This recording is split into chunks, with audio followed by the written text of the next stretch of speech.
साथ गुंजन और आप देख रहे हैं हमारा खास प्रोग्राम विश्लेषण, जहां होता है हर खबर का विश्लेषण। और आज विश्लेषण में बात होगी अखिलेश के राष्ट्रीय राजनीति वाले प्लान की, जिसने 2024 में दिल्ली की सत्ता में वापसी का ख्वाब देख रही कांग्रेस की धड़कनें बढ़ा दी हैं, राहुल गांधी को टेंशन में डाल दिया है। दरअसल अखिलेश यादव ने साफ लफ्जों में कहा कि जब भी कांग्रेस को समर्थन की जरूरत हुई है, सपा ने साथ दिया है। ऐसे में कांग्रेस को कोई हक नहीं कि वो सपा के राष्ट्रीय पार्टी ना होने पर सवाल उठाए। कार्यक्रम में निकाय चुनाव की तारीखों को लेकर अखिलेश यादव की भविष्यवाणी का भी विश्लेषण आज करेंगे।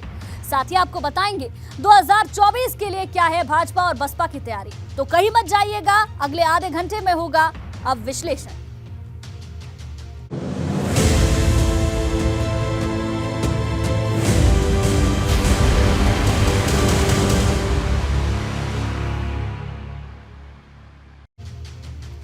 विश्लेषण में आज सबसे पहले बात अखिलेश यादव और राहुल गांधी के बीच सियासी तकरार। दरअसल राहुल गांधी के सपा की राष्ट्रीय पार्टी न होने वाले बयान पर अब अखिलेश यादव ने करारा प्रहार किया है। अखिलेश यादव ने कहा, मध्य प्रदेश में जब कांग्रेस को अपनी सरकार बनानी थी तो सपा का समर्थन मांग रहे थे, महाराष्ट्र में भी सपा का सहयोग मांगा था और अब सपा की राष्ट्रीय पार्टी न होने पर सवाल उठा रहे हैं। ये ठीक नहीं है। अखिलेश यादव के इस बयान ने विपक्षी दलों को एकजुट करने की कोशिश में जुटी कांग्रेस की मुश्किलें बढ़ा दी हैं।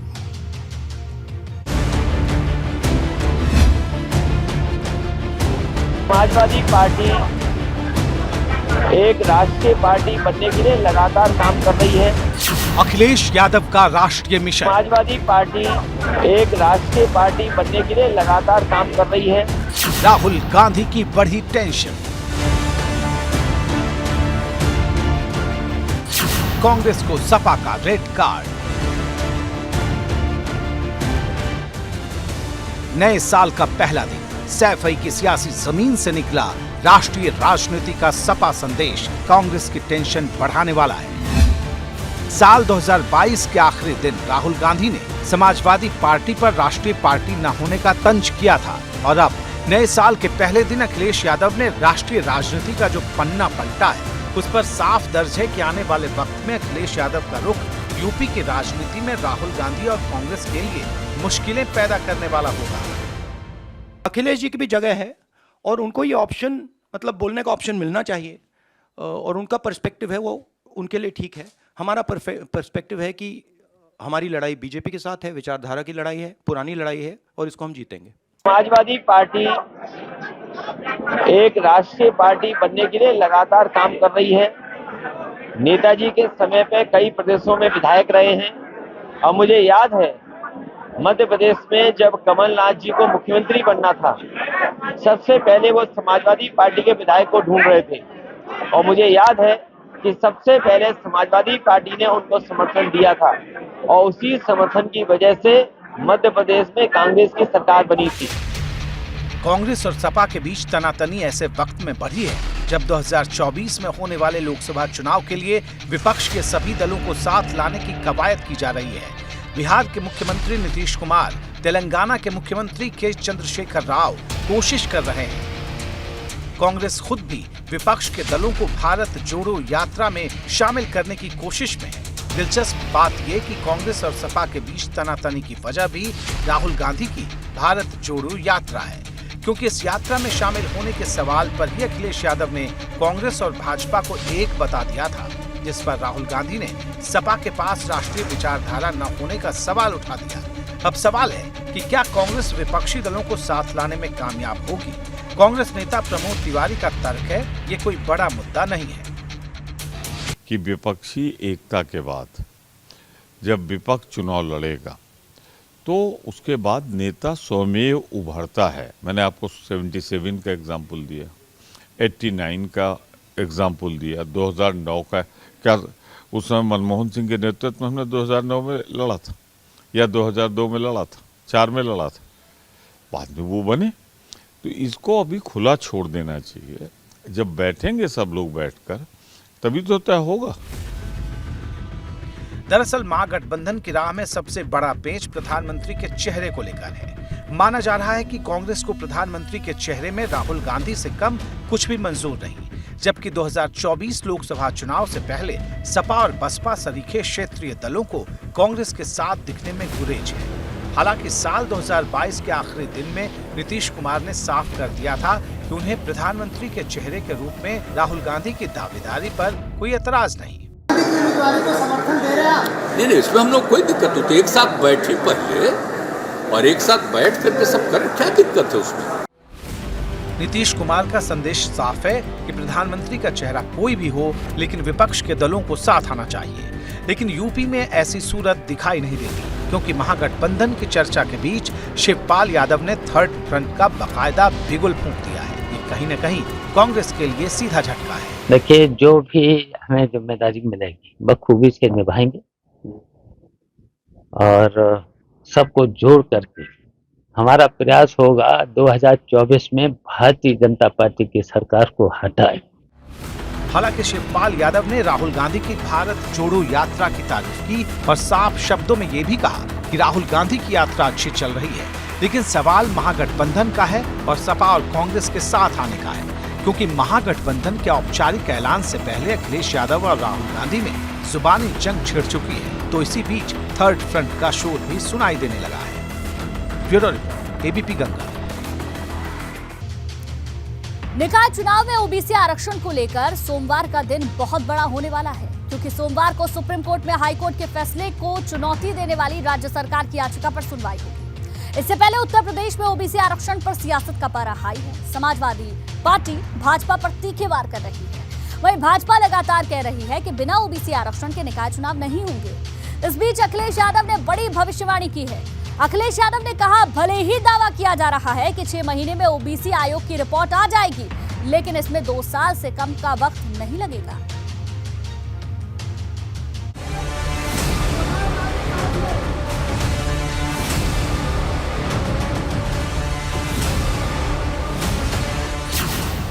ओबीसी आरक्षण पर अखिलेश की भविष्यवाणी।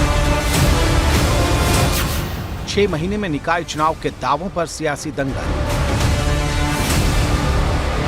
साल नया है, तारीख नई है, लेकिन निकाय की बिसात पर राजनीति वही है और सवाल निकाय चुनाव की समय सीमा को लेकर है। देखिए, आयोग का जो गठन है, आयोग ये बता रहा है कि 6 महीने में रिपोर्ट देंगे, और पुराना अनुभव ये बताता है कर्नाटक का कि 2 साल से ज्यादा समय लगा था इस तरह के आयोग ने अपनी रिपोर्ट दी थी तब।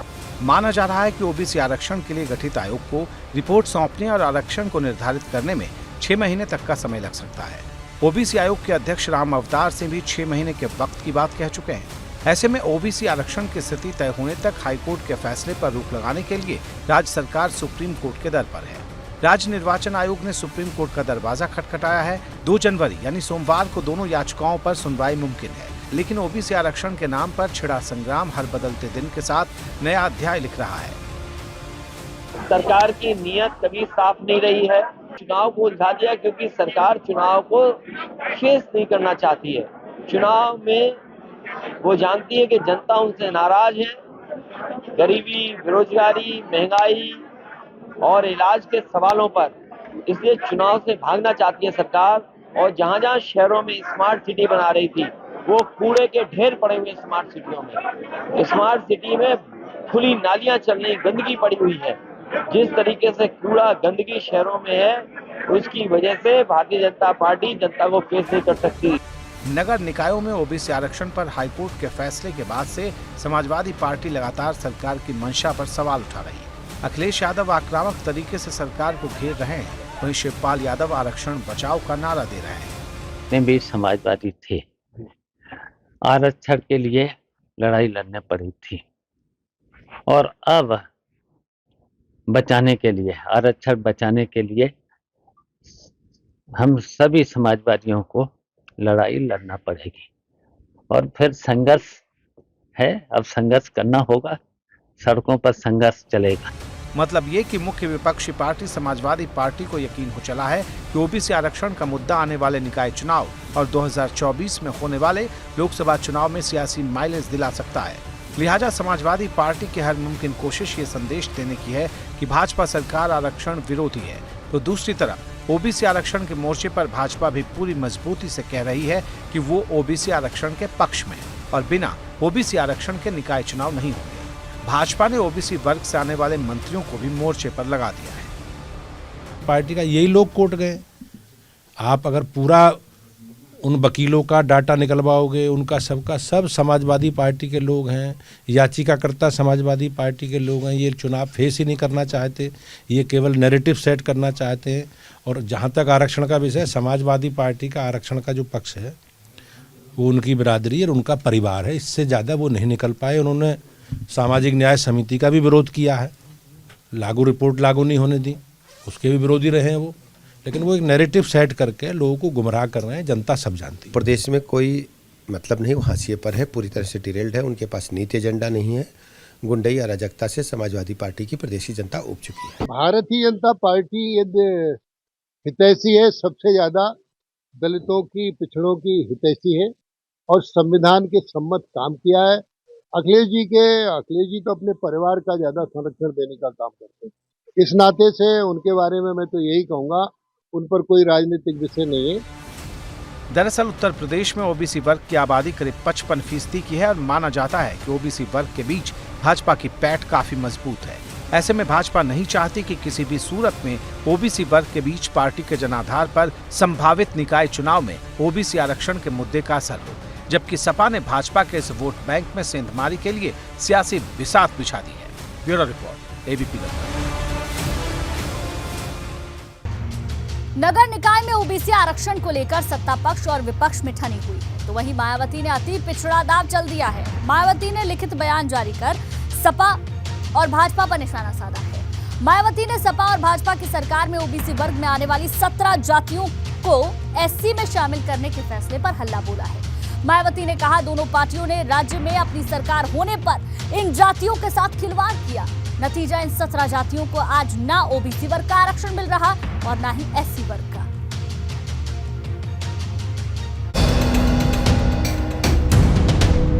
निकाय की धुरी पर माया का अति पिछड़ा दांव। चुनावी मोड में बसपा, 2024 के लिए प्लान 17। नए साल के आरंभ के साथ ही मायावती ने साफ कर दिया है कि आने वाले वक्त में बसपा की रणनीति क्या होगी, उसका एजेंडा क्या होने वाला है। ओबीसी आरक्षण पर छिड़े संग्राम के बीच मायावती ने ओबीसी कार्ड चल दिया है। मायावती ने 17 अति पिछड़ी जातियों के बहाने सपा और बसपा को निशाने पर लिया है। नए साल के पहले दिन मायावती की तरफ से जारी प्रेस विज्ञप्ति में कहा गया है कि सपा ने 17 अति पिछड़ी जातियों को ओबीसी वर्ग की सूची से हटाकर एससी वर्ग में शामिल करने का गैर संवैधानिक कार्य कर इन वर्गों के लाखों परिवारों को ओबीसी आरक्षण से वंचित कर दिया। ऐसा करने का अधिकार नहीं होने के बावजूद तत्कालीन सपा सरकार द्वारा यह गलत कदम उठाने से वे सभी जातियां न तो ओबीसी में ही रह पाईं और न ही उन्हें एससी में शामिल किया जा सका। दरअसल दिसंबर 2016 में तत्कालीन सपा सरकार ने 17 अति पिछड़ी जातियों को एससी वर्ग में शामिल करने का प्रस्ताव पारित किया था, जिसे बाद में हाईकोर्ट ने खारिज कर दिया। ऐसा ही प्रस्ताव बाद में भाजपा की सरकार ने जारी किया था, इसे भी हाईकोर्ट ने खारिज कर दिया।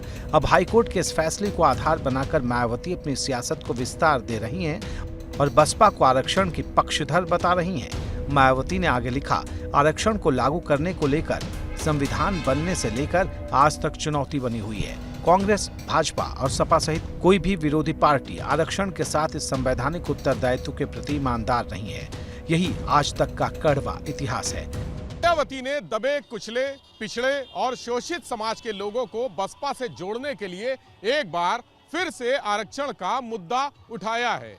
उन्होंने कहा कि राजनीतिक, सामाजिक और आर्थिक लोकतंत्र को मजबूत करने के लिए आरक्षण दिलाया जाना बेहद जरूरी था, लेकिन भारतीय जनता पार्टी, कांग्रेस और समाजवादी पार्टी की सरकारों ने इस पर गंभीरता से काम नहीं किया।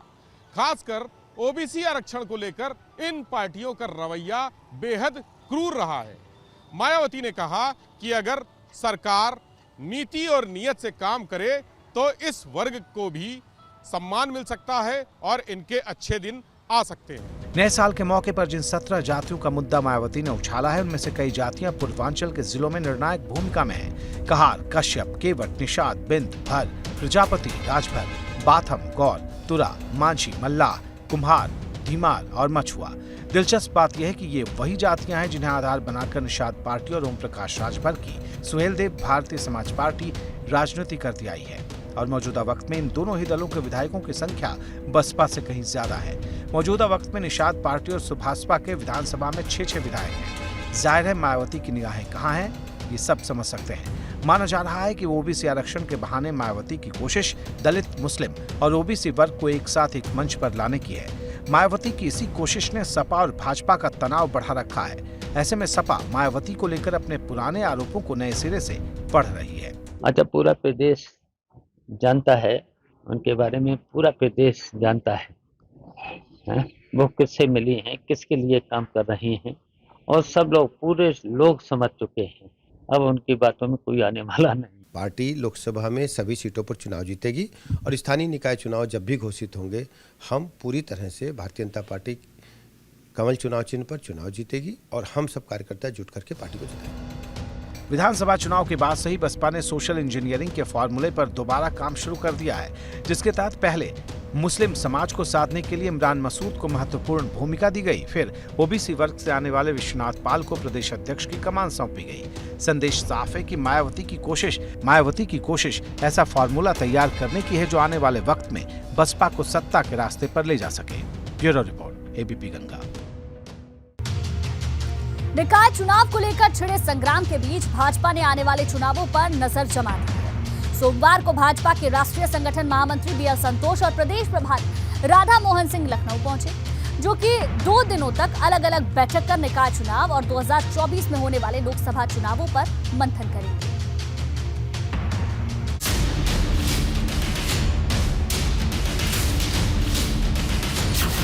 – 2024 के लिए भाजपा की भूचाल तैयारी। महाविजय के लिए भगवा ब्रिगेड का महामंत्र। साल के दूसरे दिन यूपी की राजधानी लखनऊ में भाजपा के दिग्गज जुटेंगे। 2024 में होने वाले लोकसभा चुनाव के समीकरणों को पार्टी की रणनीति से कसेंगे। भारतीय जनता पार्टी के राष्ट्रीय महामंत्री संगठन बीएल संतोष सोमवार से 2 दिन के प्रवास पर राजधानी में रहेंगे। इस दौरान वो प्रदेश पदाधिकारियों के साथ ही क्षेत्रीय अध्यक्ष, जिला अध्यक्ष, जिला प्रभारियों और विभिन्न मोर्चों के अध्यक्षों के साथ संगठन से संबंधित बैठकें करेंगे। भारतीय जनता पार्टी की तरफ से प्रदेश भर में चलाए जा रहे अभियानों और कार्यक्रमों की समीक्षा करेंगे। आगे की रणनीति भी तय करेंगे। सोमवार को भाजपा के राष्ट्रीय संगठन महामंत्री बीएल संतोष प्रदेश के प्रभारी राधा मोहन सिंह के साथ लखनऊ पहुंचेंगे। 2 दिन तक लखनऊ में रहेंगे। इस दौरान प्रदेश अध्यक्ष भूपेंद्र चौधरी और प्रदेश संगठन महामंत्री धर्मपाल सिंह के साथ बैठक कर 2024 लोकसभा चुनाव की रणनीति पर चर्चा करेंगे। लगातार उनके प्रदेश भर में कार्यक्रम तो पार्टी के जो कार्यक्रम हैं, अभियान जो वर्तमान में चल रहे हैं, उन कार्यक्रमों की, अभियानों की समीक्षा करेंगे और आगामी कार्यक्रमों की दृष्टि से, आगामी संगठन के कार्यक्रमों की दृष्टि से जो दिशा निर्देश होंगे, 2 दिन के उनके कार्यक्रम है, वो सभी पदाधिकारियों के साथ, जिला अध्यक्षों के साथ और अलग अलग जो हमारी टीम है, अलग अलग विभागों में काम करती, सबके साथ उनका बैठना है और आवश्यक दिशा निर्देश आगामी संगठन की गतिविधि कैसे संचालित हो, इसे लेकर वो देंगे।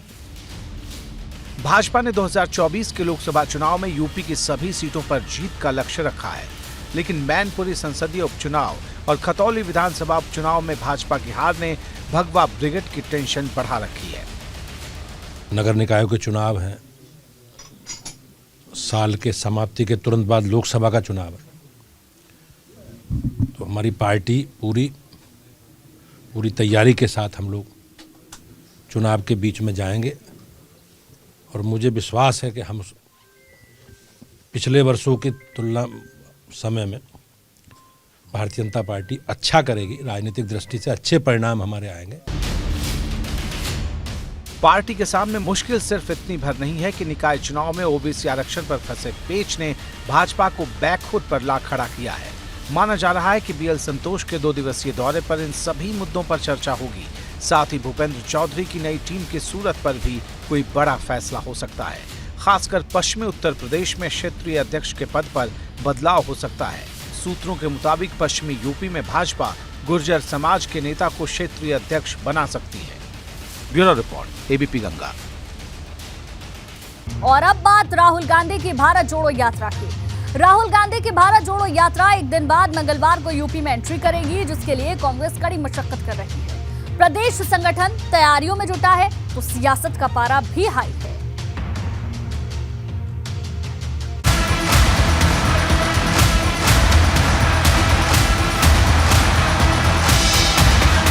एक दिन बाद नए साल के तीसरे दिन राहुल गांधी की भारत जोड़ो यात्रा यूपी के रास्ते पर होगी। मंगलवार को गाजियाबाद के लोनी बॉर्डर से कांग्रेस की पदयात्रा दोबारा शुरू होगी, सत्ता के शिखर को छूने की मंगल कामना के साथ। हालांकि यूपी की जमीन पर राहुल गांधी के कदम रखने से पहले सर्दी के मौसम में सियासत का पारा लगातार चढ़ता जा रहा है।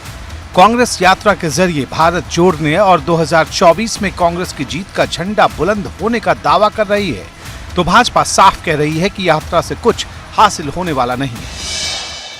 बहुत कुछ सीखा हूं और हर रोज सीखता हूं, और सिर्फ यात्रा से नहीं, हर इंटरैक्शन में से मैं सीखने की कोशिश करता हूं।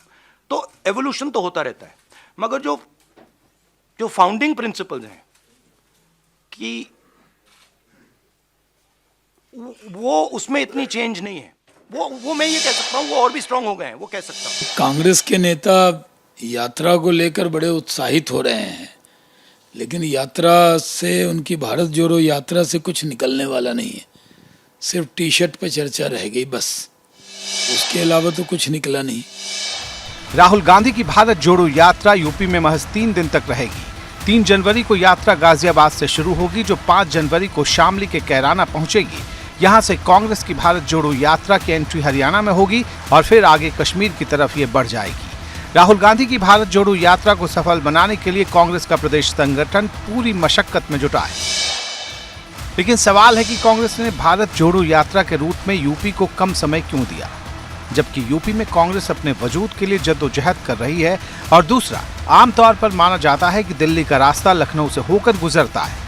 कांग्रेस की इस अजब रणनीति पर योगी सरकार के मंत्री दिनेश प्रताप सिंह का दावा है कि यूपी कांग्रेस की प्राथमिकता में ही नहीं है।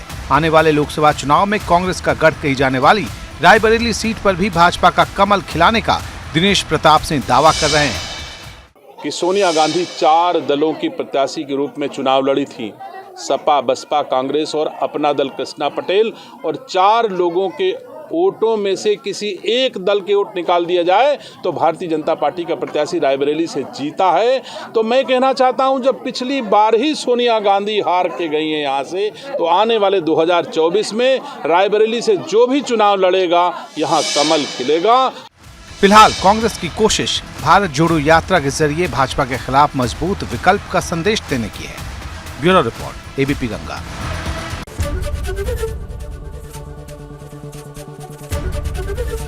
एबीपी गंगा, खबर आपकी, जुबान आपकी।